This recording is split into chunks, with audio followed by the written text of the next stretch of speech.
창세기 19장 23절부터 29절까지 우리 한 목소리로 읽겠습니다. 롯이 소 아래 들어갈 때에 해가 돋았더라. 여호와께서 하늘 곧 여호와께로부터 유황과 불을 소돔과 고모라에 비같이 내리사 그 성들과 온 들과 성에 거주하는 모든 백성과 땅에 난 것을 다 엎어 멸하셨더라. 롯의 아내는 뒤를 돌아보았으므로 소금 기둥이 되었더라. 아브라함이 그 아침에 일찍이 일어나 여호와 앞에 서 있던 곳에 이르러 소돔과 고모라와 그 온 지역을 향하여 눈을 들어 연기가 옹기가마의 연기같이 치솟음을 보았더라. 하나님이 그 지역의 성을 멸하실 때 곧 롯이 거주하는 성을 엎으실 때에 하나님이 아브라함을 생각하사 롯을 그 엎으시는 중에서 내보내셨더라. 아멘. 소돔과 고모라의 멸망 이야기인데요. 이 말씀이 주는 교훈은 매우 중요한 의미를 지니고 있습니다. 다가올 심판의 의외성, 그러니까 심판이 의외성을 띠고 있는데 우리가 전혀 생각하거나 예상하지 못해서 닥쳐왔을 때 우리가 의외다라는 표현을 쓰지 않습니까? 하나님의 심판도 그런 성격을 지니는데 하나님 편에서는 의외는 아니죠. 계속 지켜보고 기다리시고 참고 인내하시다가 그 죄가 극에 달했을 때 하나님께서 심판하시는데 이 표현 또한 인간 측면에서 의외인 거예요. 왜냐하면 그런 죄를 계속 지으며 살면서도 심판받을 거라고 생각을 못 하거든요. 그러니까 갑자기 닥친 것처럼 느껴지니까 신학자들도 이런 표현을 쓰는 거죠. 인간 편에서 심판의 의외성이 드러난다. 그도 그럴 것이 만약에 우리가 심판받을 것이다. 내가 이렇게 살면 하나님 앞에 큰 화를 당할 것이다. 안다면 그렇게 살지 않았겠죠. 그리고 또 하나 심판의 특성 중에 엄중성이 있어요. 그러니까 엄격하게 하나님이 심판하실 때는 뒤돌아보지 않으시고 오늘 롯의 아내는 뒤를 돌아보는데 하나님께서는 심판하겠다 결정하시고 심판을 시작하시면 얄짤없습니다. 엄격함과 엄중함이 그 안에 있는데 그것을 가르치시기 위해서 예수님께서도 직접 예시를 든 두 가지의 말씀이 있어요. 그게 누가복음 17장 26절부터 30절 말씀에 나오는데 제가 읽어 드릴게요. 노아의 때에 된 것과 같이 인자의 때에도 그러하리라. 노아가 방주에 들어가던 날까지 사람들이 먹고 마시고 장가들고 시집가더니 홍수가 나서 그들을 다 멸망시켰으며 또 롯의 때와 같으리니 사람들이 먹고 마시고 사고 팔고 심고 집을 짓더니 롯이 소돔에서 나가던 날에 하늘로부터 불과 유황이 비오듯 하여 그들을 멸망시켰느니라. 인자가 나타나는 날에도 이러하리라. 아멘. 하나는 우리가 이미 지난달에 살펴본 노아 시대의 홍수 이야기이고요. 또 하나는 오늘 본문인데 롯의 시대의 불과 유황으로 심판하신 사건입니다.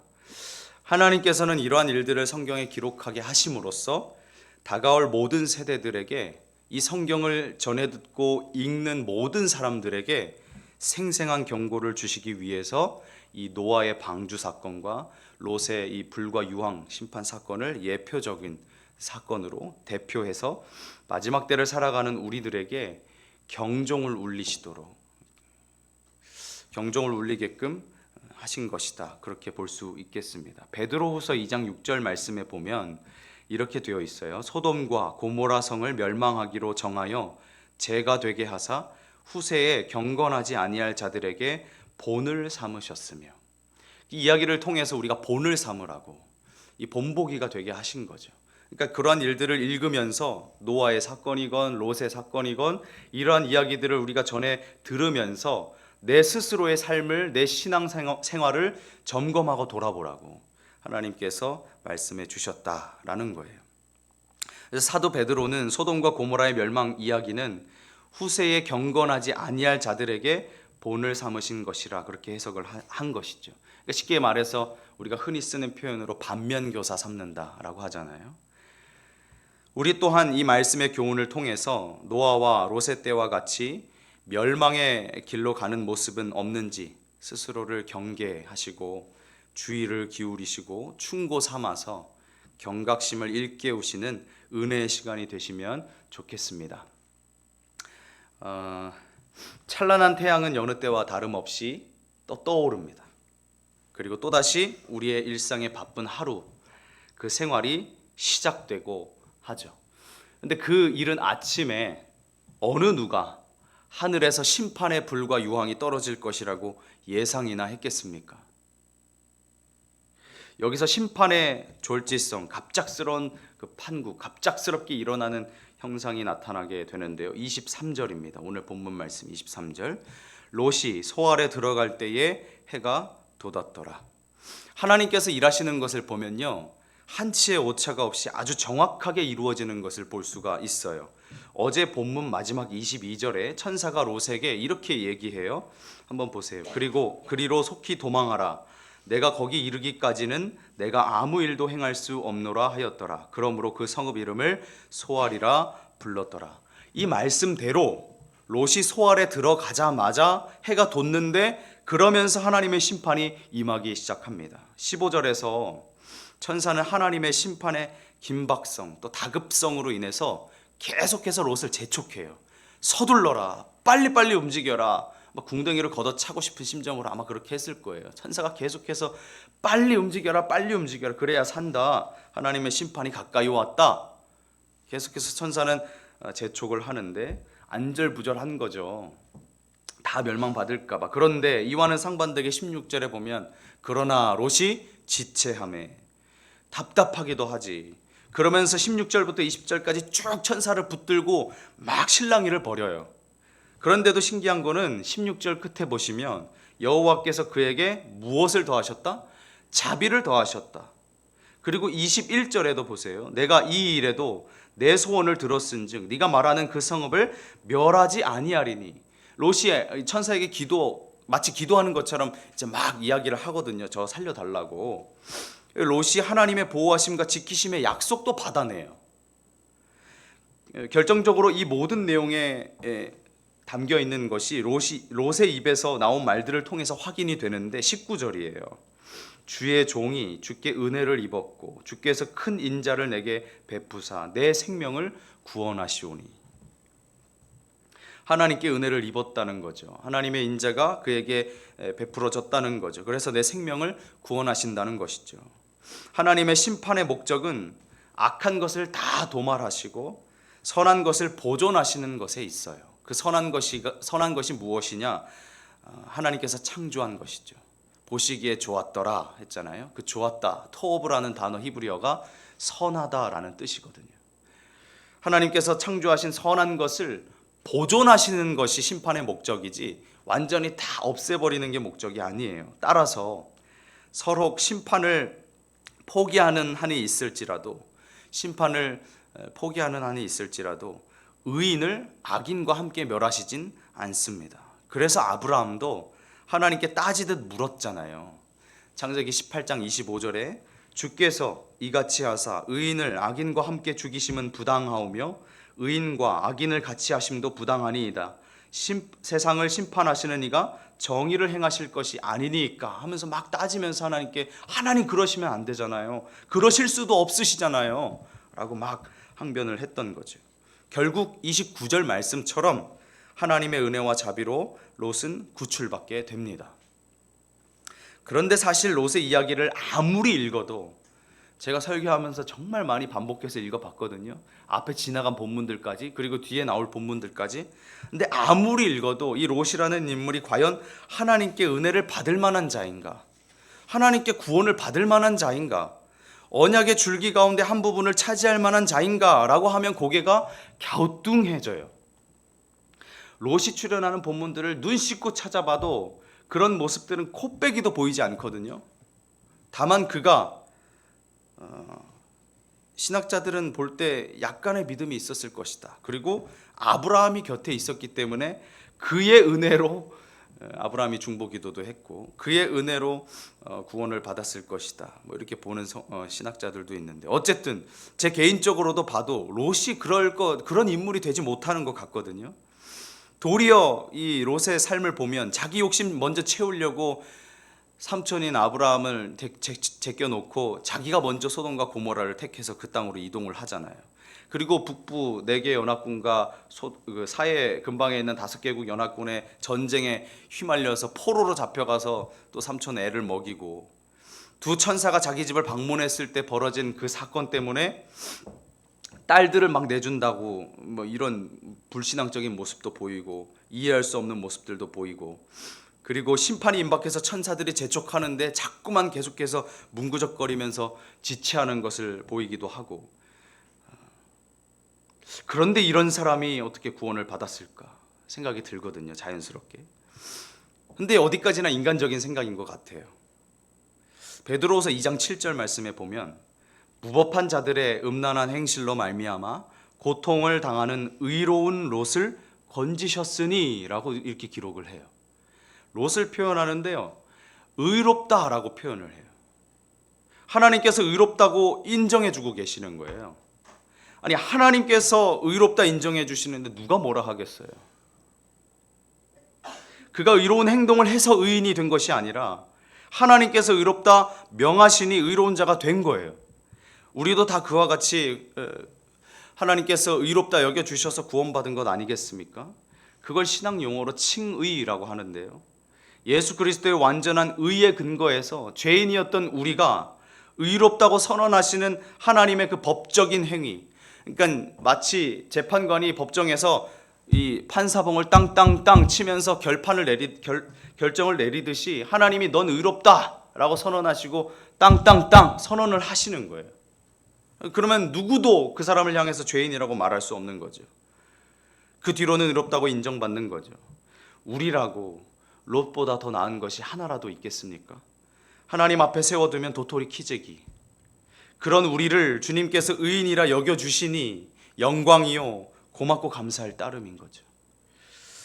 24절로 넘어가겠습니다. 여호와께서 하늘 곧 여호와께로부터 유황과 불을 소돔과 고모라에 비같이 내리사 소돔과 고모라의 멸망 원인을 자연적인 화산 폭발이었을 것이다, 그렇게 주장하는 자들이 일부 있는데요, 그런 소리는 그냥 웃어 넘기시면 될 것 같아요. 왜냐하면 화산 폭발이 아니라 오늘 본문 말씀 24절 보면 분명히 하나님께서 하나님으로부터라고 되어 있어요. 하나님으로부터 불과 유황이 하늘에서 비같이 내린 거예요. 화산 폭발이 아니고. 여기에 이제 불은 이해를 하실 거고 유황이라는 단어가 나오는데요, 우리가 황이라고 부르는 그거예요. 원자기호로는 S. 이제 과학 좋아하시는 분들은 좀 솔깃하실 텐데 원소 번호 16번 비금속에 속하고요, 노란색을 띄어요. 그 황이라고 부르는 건데 우리 인체도 황을 이제 보면 밥 숟가락으로 한 숟갈 정도 나온대요. 필수 원소로 머리카락, 손톱, 피부 등에 포함이 되어 있다고 하는데 독성이 없고요, 피부 미용과 또 피부 질환에 좋다 그래서 여성분들은 아실 텐데 화장품 원료에 이 황이 쓰입니다. 근데 이제 공기 중에 열을 가해서 연소시키면 이산화황이 발생해서 이게 매우 흡입했을 때도 완전히 강한 독성을 띠게 되고 또 피부에 닿았을 때도 굉장히 그 화상을 크게 입을 정도로 무서운 독성 물질이 되는데, 여하튼 이 유황 또 불, 하나님께서 그 심판의 도구로 쓰신 것인데요, 이 유황과 불이 죄 많은 소돔성을 덮었던, 그리고 마지막 날에 이 세상을 덮으실 하나님께서 내리시는 무서운 심판의 도구라는 거예요. 요한계시록에도 불로 심판을 하시듯이. 그리고 이 유황과 불이 비같이 내렸다 이렇게 되어 있는데 직역을 하면 비가 되게입니다. 비가 되게. 유황과 불을 비가 되게 하셨다라는 뜻이에요. 노아의 홍수가 생각나죠? 범위 면에서는 국지적으로 소돔 땅에 한정돼서 축소만 됐지 현상은 유사해요. 물에서 불로 바뀐 것뿐이에요. 범위가 줄어들었으니까 노아의 홍수 때는 전 세계가 홍수를 당한 것이고, 지금 불로 심판을 당할 때는 소돔 땅, 고모라 땅에만 국한이 됐어. 범위가 줄었죠. 그러니까 더 작은 심판이라고 느껴지지만 제가 가만히 생각해 보니까 더 작은 심판 같지가 않아요. 왜냐하면 물에 잠겨 익사하는 것보다 더 끔찍한 것 같거든요. 상상을 해보세요. 막 불에 타서 모든 사람들이 막 불이 비같이 떨어지는데 거기에 막 타서 죽는 게 더 끔찍하다고 생각이 들어요. 인간이 경험하는 고통 중에 산채로 불에 타는 고통이 제일 1번이라 그래요. 제가 불에 타보지 않아서 잘 모르겠는데 불에 타는 고통이 인간이 느끼는 고통 중에 가장 강도가 세다 그래요. 우린 이 잔인하고 징그러운 심판의 장면들을 읽어나가면서 그저 인상 찌푸리고 하나님 너무 잔인하시다 그러고 넘어갈 게 아니라 내가 소돔인들처럼 되지 않아야 되겠다, 그렇게 생각을 하셔야 되는 거예요. 하나님께서 그러라고, 그렇게 깨달으라고 우리에게 이 말씀을 주셨으니까요. 25절, 그 성들과 온 들과 성에 거주하는 모든 백성과 땅에 난 것을 다 엎어 멸하셨더라. 이 소돔의 멸망은 완전히 복구될 수 없는 철저한 파멸이었습니다. 즉 창세기 14장 10절에 보면 역청이 많은 곳이었다 그렇게 되어 있는데, 무서운 화염이 내리 덮으니까 모든 곳이 불탈 수밖에 없는 거예요. 역청도 많으니까요. 그래서 모든 것이 불타면서 서서히 함몰됐을 것이다 그렇게 신학자들은 추정을 합니다. 왜냐하면 이 소돔과 고모라가 있는 곳이 어디 근처예요? 사해 근처잖아요. 제가 저번에 설교 시간에 말씀드렸는데 이 사해가 특징이 뭐예요? 해수면보다 한 200에서 300m 아래에 있어요. 푹 꺼진 땅이에요. 그러니까 아마도 이 심판을 당했을 때 그런 지형이 형성이 됐을 것이다 그렇게 추측을 합니다. 다 불타서 밑으로 꺼진 거예요, 땅이. 왜냐하면 하나님이 이 25절 끝에 다 엎어 멸하셨다, 그러니까 엎어버리셨다 이렇게 표현된 것 때문에, 그래서 그 이름처럼 사해가 된 거죠. 죽음의 바다, 그 어떤 것도 살 수 없는 하나님의 심판의 본보기의 장소가 된 것이죠. 26절로 넘어가겠습니다. 롯의 아내는 뒤를 돌아보았으므로 소금 기둥이 되었더라.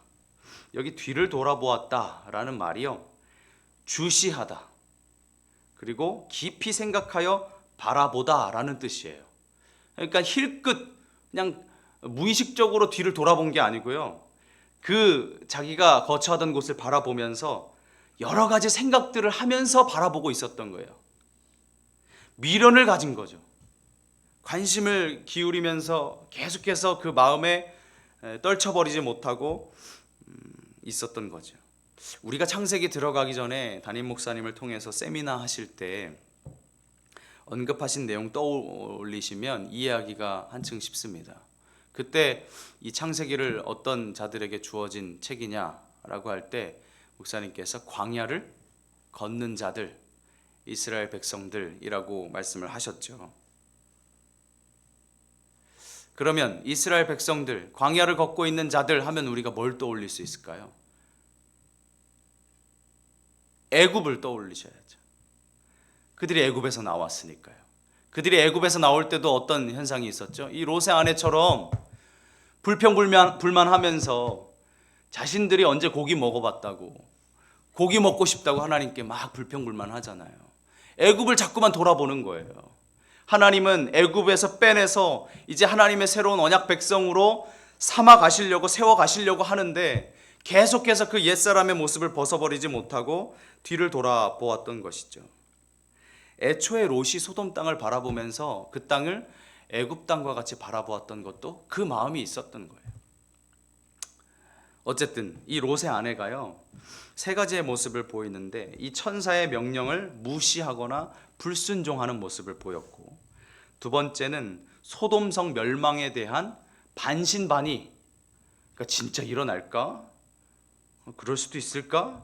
그리고 세 번째는 세상과 재물에 대한 지나친 애착심. 이 세 가지가 한데 맞물려서 뒤를 돌아보게 되었고 결국엔 소돔 기둥이 되어 버렸습니다.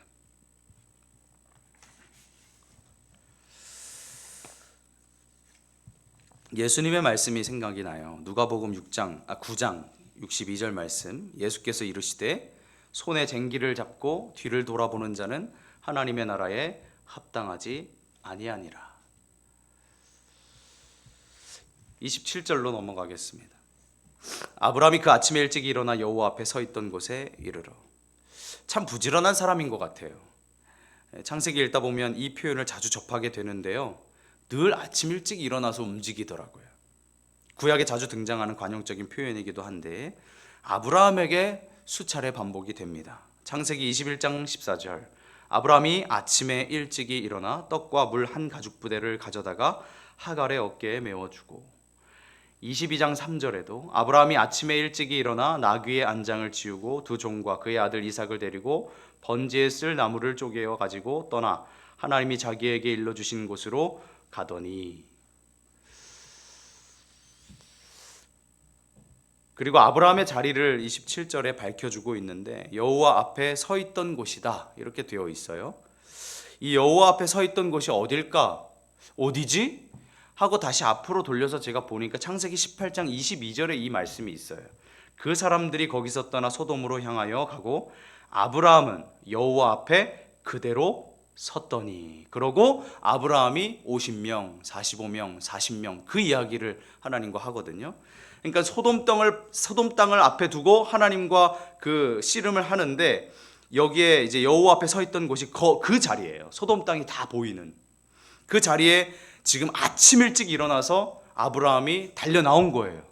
그때 이미 해가 돋을 때부터 하나님의 불과 유황이 심판이 시작이 되었으니까 아브라함이 일찍 일어나서 나왔다 할지라도 이미 심판이 시작된 거죠. 딱 심판의 광경을 목격하게 된 것입니다. 그런데 재밌는 게요, 18장에서 그렇게 하나님께 주께서 의인을 악인과 함께 멸하러 하시나이까 간청할 때 섰던 그 장소인데, 먼저는 그가 여호와 앞에 섰던 장소이고, 영적으로 보면 우리도 여호와 앞에 하나님 앞에 서잖아요. 근데 이 내용이 창세기 18장에는 하나님의 심판을 만류하는 기도의 자리였고, 오늘 19장에 오면 하나님의 심판을 목도하는 자리가 돼요. 너무 슬프지 않습니까? 18장에 하나님 심판하시면 안 되잖아요. 기도했던 그 자리가 19장에 심판을 바라보는 자리가 돼요. 하나님이 아브라함에게 뭔가 깨달음을 주셨던 사건일 거예요. 정확히 알 수는 없지만, 어떤 것을 이야기하셨는지 모르겠지만 이 심판을 보면서 아브라함의 신앙을 다시 한번 강화시키는 기회로 삼으셨던 것 같아요. 우리들도 그렇죠. 매일 이렇게 아침 일찍 나오셔서 아브라함처럼 하나님 앞에 기도의 자리를 지키시고 채우시고 계세요.